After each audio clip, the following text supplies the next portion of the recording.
I did research on this place and chatted with local people, and they told me about this haunted church. I've heard rumours and uncomfortable stories that provide a warning to keep well away, a warning that's not to be ignored. The church warden, he was well known within the community.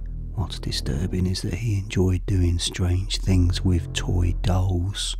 When he was found out to be mentally ill, he refused professional help and was immediately removed from his church responsibilities, and actually died a few days later.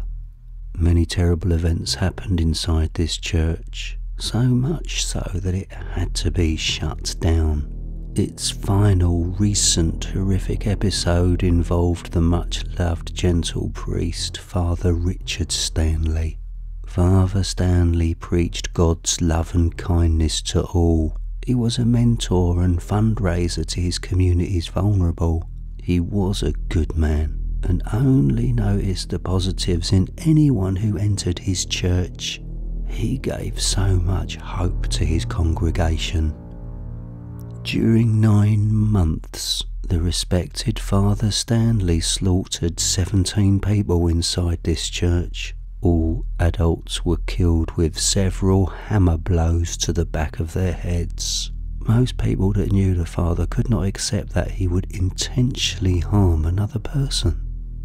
Minutes before being arrested, Father Stanley soaked himself in petrol inside his church, then sparked a match and burnt to death. In his own mind, his self-sacrifice was for the church's beautifully crafted Christ on the cross that he chatted with every day.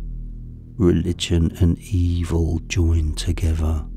One time back in the early 80s, someone's son was so upset that he didn't have an equal share of his mother's estate. He entered this haunted church's cemetery late one night and actually digged deep to his mother's coffin, removed her dead body, and with an axe furiously hacked her into pieces. His sister was the favourite sibling, and after axing his mother's body, he drove his work van to his sister's house, which Mummy paid for. And when his brother-in-law opened the door, he sliced the man's head in two with such force, the axe's impact continued past the man's neck, almost reaching the chest. The rage continued. He violently smashed his sister's head in with the handle of the axe. His twisted thinking was that as the axe handle was not as sharp as its blade, it would encourage a slower death. What was left of the young mum's body was unrecognisable. It took a while for the forensics to identify who she was. His 18-month-old niece watched Mummy being savagely murdered while she was eating her breakfast. The angry brother didn't kill his niece. He just used the urine-soaked breakfast spoon that the baby dropped on the floor and scooped out her eyes. Blind for the rest of her life, damaged forever by what Uncle did to her lovely mummy. Coincidentally, this bitter and twisted, angry son took his own life by driving his work van very fast, then smashing it into an oncoming bus moving towards him on the opposite side of the road. Head-on collision. The innocent bus driver's body was instantly crushed. Traumatised bus passengers heard the driver's bones snapping on impact. This church is full of invisible bodies. Its forever congregation, its dark history littered with pure evil.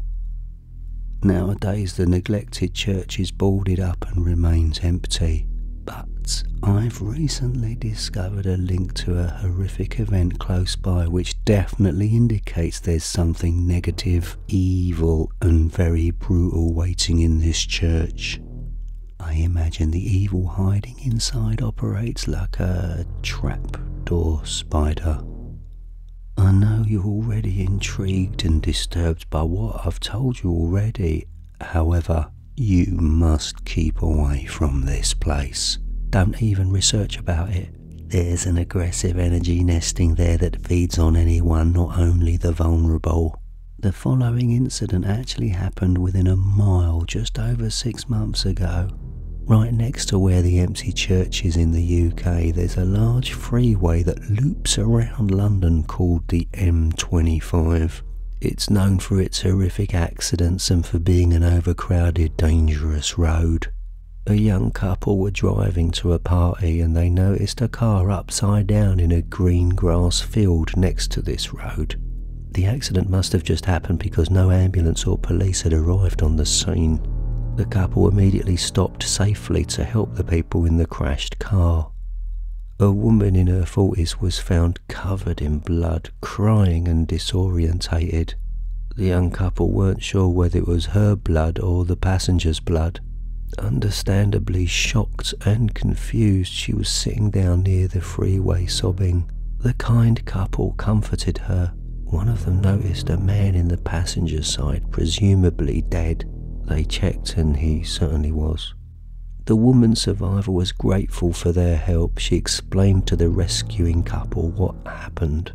She was travelling with her husband. Weather was good, the road at the time of the accident was fine and not too many cars about. The older couple were travelling at a sensible speed, singing and laughing to the radio. This woman was driving and smiling, then suddenly, without any warning, her husband sitting next to her in the passenger seat smiled and raised up a large kitchen knife to his throat and slowly slashed the sharp blade deep in his neck, then across his throat.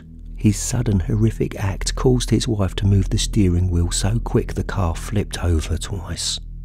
Her husband killed himself while she was driving. There's no murderer involved, no drugs were taken, no bullying or terminal illness. What could have caused such a brutal kill and terrible loss? I ain't psychic and I can't speak to spirits, but I can only use my common sense. This tragedy happened close to the haunted church. For your own mental health and well-being, I'm not going to even tell you the village the church is in, but I might one day tell you about other stories from the haunted church. If you haven't already, make sure you slam your finger down on that subscribe button. Here's just a few other videos you can check out of mine. I'm Bleeding Critic and this is my channel Bedtime Horror Stories from the Clown.